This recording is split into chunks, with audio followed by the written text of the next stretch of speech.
नारायण, नदी के बीच द्वीप पर खड़े होकर भगवान भोलेनाथ की कठोर तपस्या करने वाला ये प्राणी कौन है?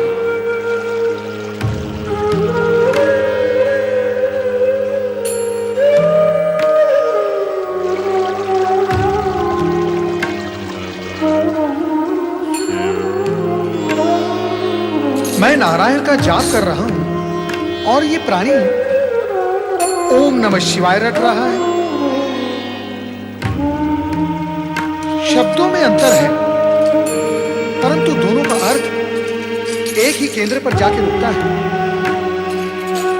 और फिर नारद, जगत तो तुम्हें ज्ञानी समझता है, अंतर तो मूर्ख देखते हैं, ज्ञानी सदा समानता देखते हैं।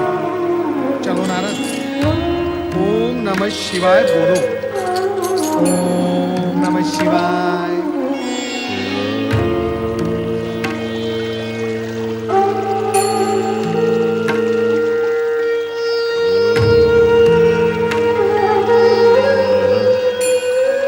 ये तो राजा मानधाता है, भगवान शिव के अनुग्रह को प्राप्त करने के इच्छुक। कैसी अद्भुत लीला है भगवान भोलेनाथ की। जगत के अधिकांश मनुष्य प्रभु कृपा को भूलकर जगत के सुखों को प्राप्त करने के लिए लालायित हैं, किंतु राजा मानधाता जैसे कुछ ही ऐसे मनुष्य हैं जो भौतिक सुखों को त्याग कर केवल प्रभु कृपा को प्राप्त करने में ही जीवन को सार्थक समझते हैं। धन्य हो राजा मानधाता, तुम धन्य हो। केवल तुम्ही ने जीवन के मूल सत्य को जाना और समझा भी। तुम धन्य हो।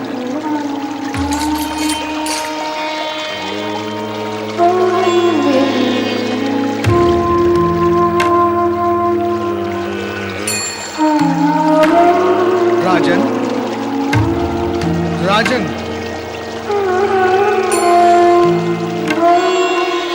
तुमने तो संपूर्ण वातावरण शिवमय बना दिया है। तुम्हारा अणु अणु शिवमय हो गया है। कदाचित इसी कारण मेरा स्वर तुम तक नहीं पहुंच पा रहा है। राजन, राजन,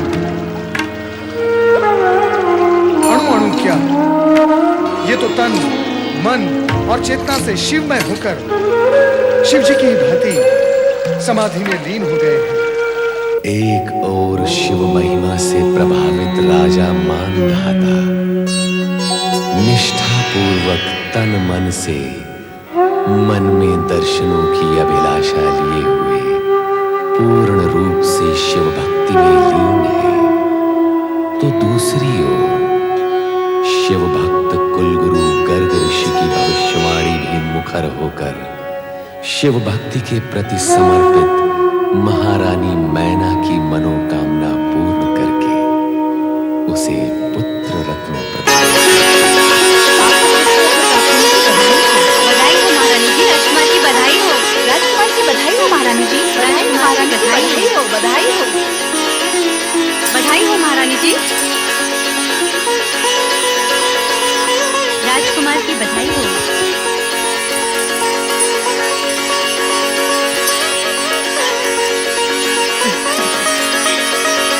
ले मेरे राजकुमार, कैसे हैं आप? आज हम बहुत प्रसन्न हैं महामंत्री। हमारी प्रसन्नता की सीमा नहीं है। विधाता की कृपा से हमें उत्तराधिकारी मिला है, पुत्र रत्न की प्राप्ति हुई है हमें। हम चाहते हैं हमारे संपूर्ण राज्य में उसका जन्मोत्सव मनाया जाए। हमारे सभी मित्र राजाओं को निमंत्रण भेजा जाए और अनुरोध किया जाए कि वो इस उत्सव में सम्मिलित होकर हमारे हर्ष को दुगना चौगुना बना। जैसी आपकी आज्ञा महाराज।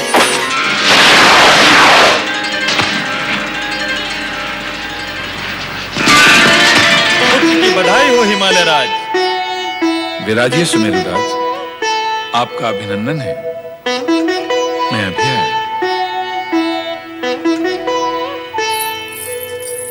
आपका स्वागत है देवराज। पुत्र रत्न की प्राप्ति की बधाई हो हिमालय राज। बधाई स्वीकार करें हिमालय राज।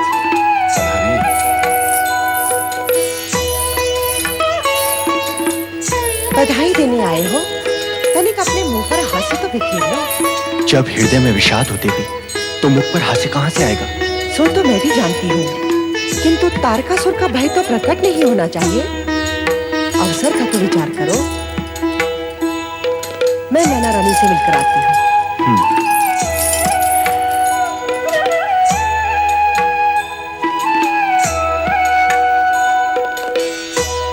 पुत्र के लिए बधाई हो महाराज। वायुदेव अग्निदेव आपका स्वागत है, पधारिए। नारायण नारायण नारायण श्रीमन नारायण नारायण नारायण। हिमालय राज, पुत्र प्राप्ति के इस शुभ और सौभाग्यपूर्ण अवसर पर बधाई हो। देवऋषि नारद, हमें आपकी बधाई नहीं, हमें आपका आशीर्वाद चाहिए। नारायण नारायण, नारद के आशीर्वाद से कब किसका कल्याण हुआ है?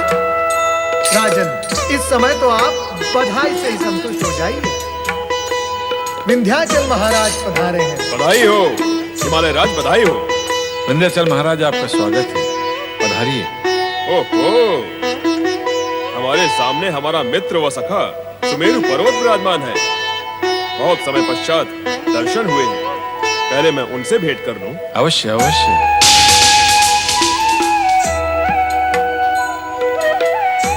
आप किस विचार में खो गए देवऋषि नारद? यही कि आपको पुत्र प्राप्ति तो हो गई, किंतु पुत्री के देव ऋषि, पुत्र जन्म के अवसर पर पुत्री की चर्चा कहाँ से ले बैठे? नारायण नारायण। देवराज, आप बार बार एक ही भूल करते हैं। भूल? कैसी भूल? देवराज, आप सभी देवगण को शक्ति की आराधना करनी है। यदि आप देवगण ये भी भूल गए तो निश्चित जानिए मां शक्ति भी आपको भूल जाएगी। ऐसा ना कहें देव ऋषि, ऐसा ना कहें।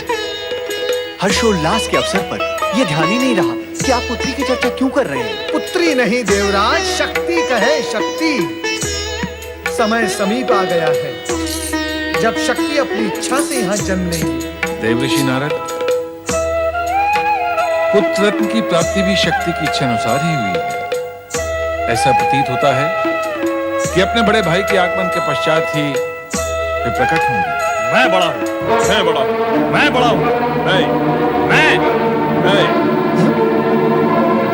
ये क्या हो रहा है? विंध्याचल महाराज तो सुमेरु से भेंट करने गए थे, पर ये किस विवाद में फंस गए? मैं नहीं मानता। तुम्हारे न मानने से भला क्या होता है, वो तुम्हारे मानने से क्या होता है? आप नारायण नारायण। विवाद, वो भी नारद की अनुपस्थिति में। ना आनंद होगा ना अर्थ होगा उसको। ठहरो भक्तों,